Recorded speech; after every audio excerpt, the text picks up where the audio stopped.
Hi y'all, welcome back to the garden. I'm going to show you what I got accomplished most recently and show you what the garden's looking like. I've had a little bit more crabgrass pop up here and around plants that I'm trying to keep under control, pulling it as I see it, kind of walking around when I get home from work at the end of the day. There's still a few out there. It rained today pretty hard. We had remnants of the hurricane that came through Texas come through, and so there was a lot of hard rain, and so I haven't done a whole lot today because I didn't want to get super dirty because it's still really hot. We're still struggling with heat here. It is that time of summer, but with the lack of rain that we had previously, it's been a little rough on the plants. So let's take a look at how some things are progressing, and then we'll talk about the project I got completed earlier this week. So when I planted SunPatiens, which is this row right here, this is blush rose, I think, or rose blush, something similar to that. I planted them from smaller containers, and this year Stocksligers offered them in slightly larger containers, and I think that was a good choice because these are looking now better than they did when I moved out of the last garden last year. So we're about a month earlier with these just because they were planted in bigger containers. And surprisingly, these have more blooms on them. And I really like this variety because the petals, let me see if I can catch it in the sunlight here. They shimmer. I don't know if I'll be able to or not, but they're almost iridescent. It's really neat. So if you have never grown SunPatiens before, last year was my first year, I really highly recommend them. They perform really well in sun and some part shade. And apparently if you give them lots of water, they just keep blooming. So those are looking really great. We'll transition down here. I've got some more things blooming now, I think, since the last video. The 𝗩𝗜𝗗𝗘𝗦 Phlox. Super short this year because it was just planted from bare root. It will continue to bloom for the next 3 months or so we have of the season. And it'll get taller next year. So a lot of these perennials are maybe half to a third of the size they'll be next year. So you can imagine next year they'll probably be about as tall as this 𝗗𝗟𝗏𝗦 behind there and be a really nice similar color of light pink and bright dark pink centers there. So the coneflowers are also shorter, starting to get some blooms on the alliums down here at the bottom. The Gomphrena has come back finally from the rabbit attack it had earlier this season down here. And these are compact deep rose. So I think that's orchid blush or something, these down here. I think I'm getting the names confused. One of them's got orchid in it, and this one I think is deep rose. And it's more of a brighter, more vivid pink and has dark foliage. It's one of the reasons I like it. So it kind of blends in with this dark mulch we got here. It is darker because it just rained today. This is not a dyed mulch, it's naturally brown, but with the rain it did come a little darker. The perennials are starting to grow through a little better. See, you can see like I got a weed poking through down here that I need to take care of, but that's one that can wait. A little bit of crabgrass over here next to this 𝗖𝗢𝗏𝗢𝗢𝗡𝗢. So still some things to deal with here and there, as there are with any garden during the season. And I've got a little sage popping through right here that I must have completely covered with mulch. I'm surprised I didn't notice there was a plant missing here in this drift because it goes from here to there, but it's growing through like a champ and I'm not going to bother it. I'm really impressed with the Salvia. So last year I got perfect Perfusion and planted it in the last garden. This year, this is violet Perfusion, which is a purple color. And I think the bare roots I just happened to get this year were much bigger than the ones I got last year. And you can see it's bloomed out of its first flush and it's already reblooming with new blooms on it. Some of them are a little more behind because they were just planted this year. Next year, they'll be more regularly in sync with each other, but those that are bloomed out are still really beautiful. Now these don't have purple calyces, which is the little flower plant or back of the plant here that holds the bloom on, so you can see they're green when the petals fall off, but still a really nice structure for the garden. And these are probably still about half the size they'll be next year. Now the backlight phlox, I'm really excited about. These just started blooming. There were some that had, I think, some nitrogen deficiency or something that are finally starting to come on, but those are just beautiful, and they'll obviously be much taller next year too. It's interesting that everything will be kind of an even height this year. Of course, they'll continue to bloom and put on new growth the rest of the season, but that's just a beautiful pure white bloom here. An improvement on David, which is an older variety of phlox that was really popular in bright white. Proven winners variety of phlox tend to resist mildew, which can be an issue with some of these tall phlox. So we'll be testing that out this year and see how they do. As I expected, the purple fountain grasses, once we had a lot of heat, really took off. And so you can look here and see how big that one has gotten compared to the plants around it. And it was all planted at the same time, obviously. I'm really loving these golden butterfly daisies that are planted here.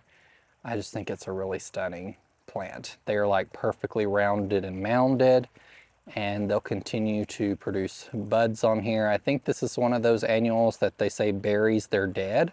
So you can see these blooms here, and then more blooms coming up beside it that are slightly a little taller as these fade out. So it'll continue just getting bigger and bushing and more flowers and more flowers. And I like how I've kind of spaced them here. There's a grouping of 6 right here, and there's 3 more over there, and in between is this purple fountain grass, which is a nice contrast of color, along with some other darker things in here as well. The 𝗩𝗜𝗘𝗢𝗧𝗦 is starting to end its really first flush, and the buds are turning, or the flowers are turning this gray color, which I can come through and cut it back and it'll flush again. But it's still pretty striking. There's lots of blooms in here. One thing about this variety is it puts on some earlier blooms and it continues to produce white blooms.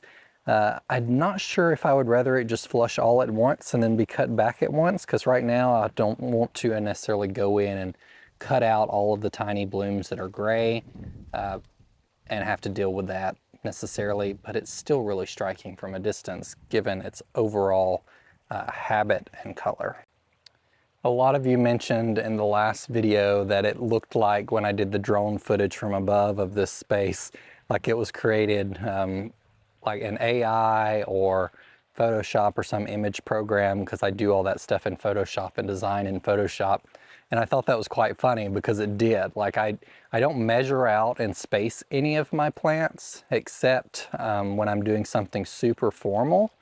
But I've gotten really good at just eyeballing and knowing when and where to place a plant based on its spacing and its growth habit over the years. And so it's interesting to see it from above and see how perfectly everything seems spaced. There's some issues here and there, like here I planted some catmint. This is chartreuse on the loose, and we had 1 or 2 of them die, so there was supposed to be one like here and here, and so it made this look a little weird. So in the fall I'll probably come through and like pull this one and move it here-ish or there, and reorder some things a little bit if I can't find a replacement locally. It's interesting that we had such an early heat wave here, that the plants, now that it cooled off a little bit for just a few days and now it's getting warm again, are staying less awful than it was a few weeks ago.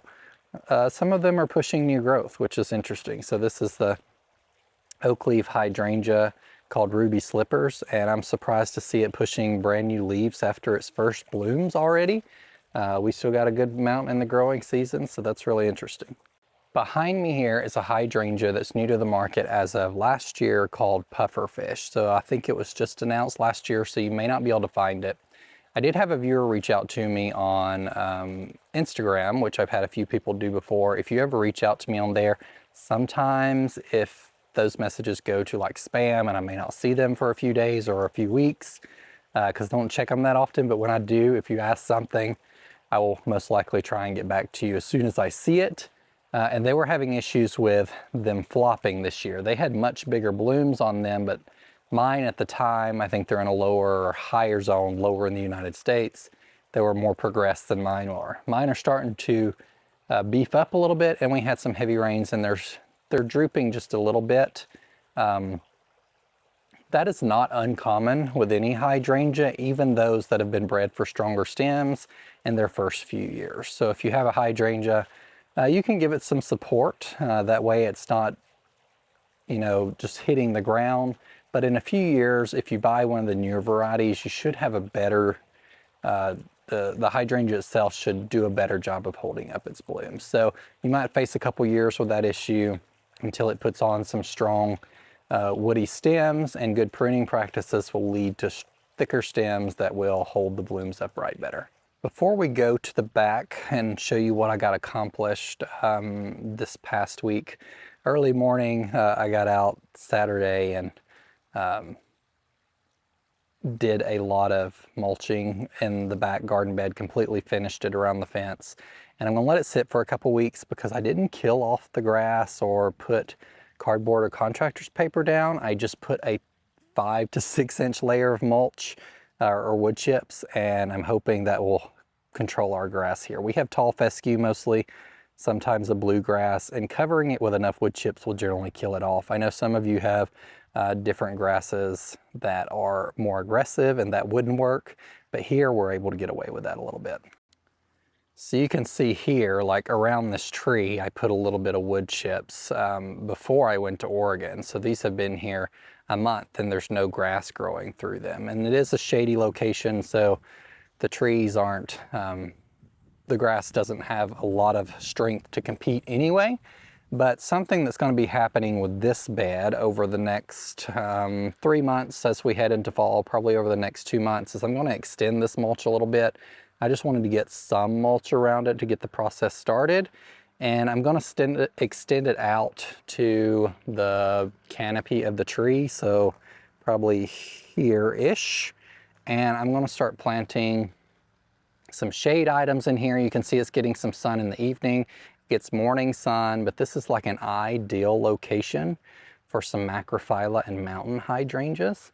And I was originally going to plant like a bunch of the same ones in here, but as part of trialing garden plants, and that's a lot of what I do as part of my channel and what I enjoy doing, I think I'm going to plant all the ones I can find, maybe one of each variety that I can find that are reblooming, and trial them in here for you people that live in Ohio or Zone 6 to see how well they rebloom for us, because not all reblooming hydrangeas are the same, Macrophyllas specifically, and there's been a lot of improvements over the coming years, so I want to find the one that's going to work best for us. So some of those improvements on Macrophyllas and mountain hydrangeas is, one, most of the new ones that are being released, I don't know that I've seen any that are released that don't rebloom. I mean, if you can get a hydrangea to rebloom a Macrophyllas, why breed one unless it has some amazing characteristic that won't rebloom? So reblooming one, and historically those hydrangeas rebloomed at the end of the stem. So there's been some breeding done to make them set buds all along the stem. So even if some of the top buds die, it will still set flowers on the lower stems and you'll get blooms. And also to just branch a little better and set blooms quicker. So if you can set blooms all along the stem and set blooms quicker, you get more blooms on those. And if you live in a cold climate like ours in winter, where those might die back over winter, or with late frost in spring, you're guaranteed to get more blooms throughout the season. They may just be a little later. So we have had some crazy winds today as this hurricane weather moves through the rest of the way, but this is what this bed is going to look like. And I've not planted anything else in it. As I mentioned, I'm going to let it sit a couple weeks at least to try and kill off some of that grass. Got a few weeds coming through, but those are broadleaf weeds, not grass. And that may have just been from the mulch that germinated over the past few days. They look like maybe dandelion leaves or something down here. But there's some bigger pieces I need to come through here and pull out. But these beds, just because I'm going to have so much growing space in this garden, I'm not necessarily focused on putting down really nice fine ground mulch, because one, that would be expensive, but I also like the rustic feel of it back here. And there's probably not going to be any perennials in these beds back here. I want to have a lot of plants in this garden, but I also don't want things that are going to require a lot of tending to. And a lot of perennials have to be cut back. I went through a phase a few years ago where I was like, I'm not planting any more perennials. And I got over that rather quickly because there's a lot of beautiful new perennials that have been added to the market. But what I'm going to focus on in this bed is exclusively shrubs or perennials that take shrub-like forms, so they get really big and don't require a lot of work. Maybe they need to be cut back or snipped here and there in the spring or cut back in the fall. There's a lot of perennials that act that way, like perennial hibiscus. They just get massive in a season, and that's the goal with here. So this bed's 9 foot deep, just like the hydrangea hedge behind it. I'm going to be planting things in here like interesting evergreens, and this is where the fun begins, because I planted a lot of things in the front garden that I've grown before that I know perform well, just because I'm used to them and I wanted that space to establish quickly. Over the years, I'll trade out some of those things with some new interesting things I find, or tuck new things here and there where I have spots for annuals this year. But in this bed, I'm going to be trying some things that are new to me, particularly some interesting evergreens. The trouble I have with evergreens is evergreens never stop growing. And so although they have a height on them, you'll often see that height as a height over 10 years. A lot of isleys, shrubs that are smaller, evergreens, will say this is their height in 10 years. Well, they don't stop growing in 10 years, and so they'll just continue to get bigger and bigger in most cases if they like their space, and then eventually they would most likely just have to be removed if they were badly placed. So I tried to make this bed wide so I could put some things in there that might need to be removed, but it won't need to be removed anytime soon.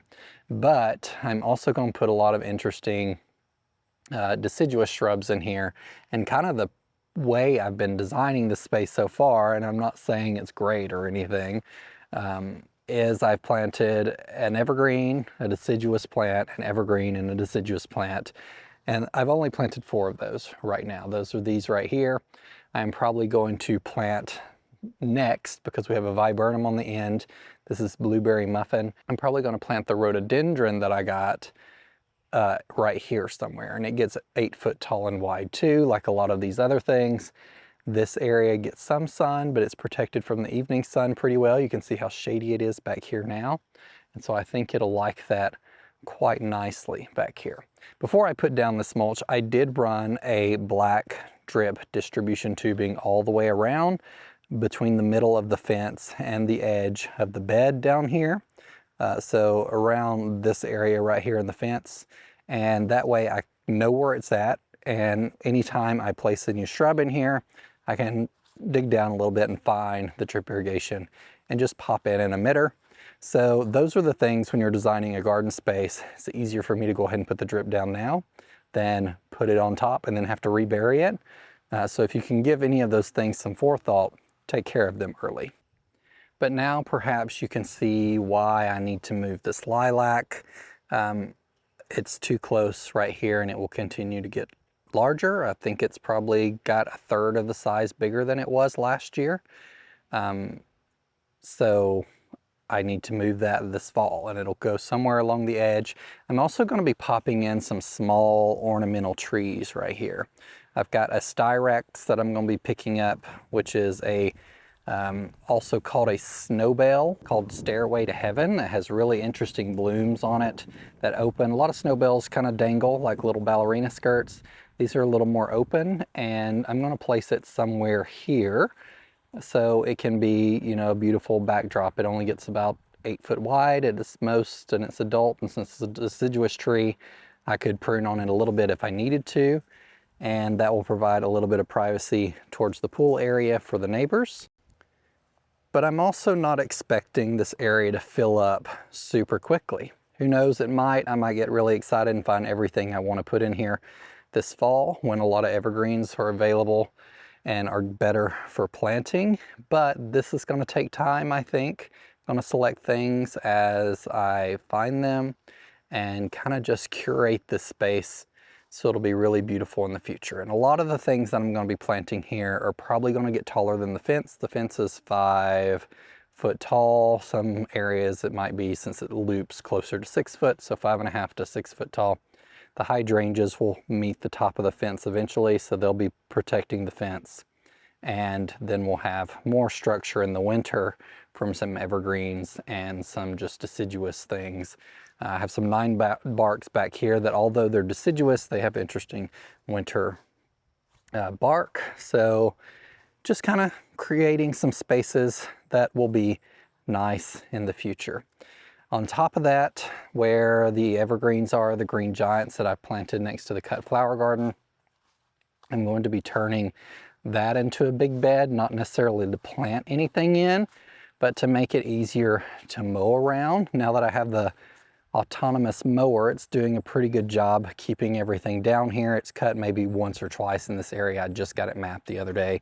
Can see it running over there, but I'm just going to create a big bed around the edge here and around the back. And then there'll be a pathway through here to kind of enjoy the plants on both sides. I might tuck some things here and there, but the green giants get pretty big, so I just want to give them enough room to grow without being bothered. And finally, around this play set or swing set, I also thought about, because it gets does get some sun, but it's protected more than a lot of the other things on the property in the evening and the late evening, because these trees are kind of covering it a little bit, is I'm going to put mulch under it, wood chips, and I thought about planting some Macrophyllas and mountain hydrangeas there as well. So I've got to get my hands on a variety of those. I'm going to be seeking out all the cool ones that I can find and planting some of those in between these areas here. I've thought about getting some clematises. Clematises don't tend to climb things that big very well though, so I'd probably have to do something a little different. I could put a structure in the center to put a clematis on or something, or potentially do some climbing roses that like a little more shade. But just some ideas that I have going on out there as we move forward and I finish these other projects and can think about those ideas. So thank y'all for joining me this evening on the little garden walk as I discuss some plans that are next on the list. Whether these will get accomplished this fall, maybe there'll be things to save over to spring, but I've moved at a pretty fast pace for this garden already. So I want to get to that place pretty quickly here that I'm in maintenance mode. I had almost reached that at the last garden after 3 or 4 years, but I learned a lot of techniques to speed things along at the new garden, and so I think it's developing quicker than I expected. Trying to put in some shrubs in bulk of the same variety that don't necessarily need a whole lot of maintenance, so I'm not having to spend a lot of time maintaining things. And I think this is going to be a wonderful property when it's done. Thank y'all for joining me, and remember, be a light. Take care.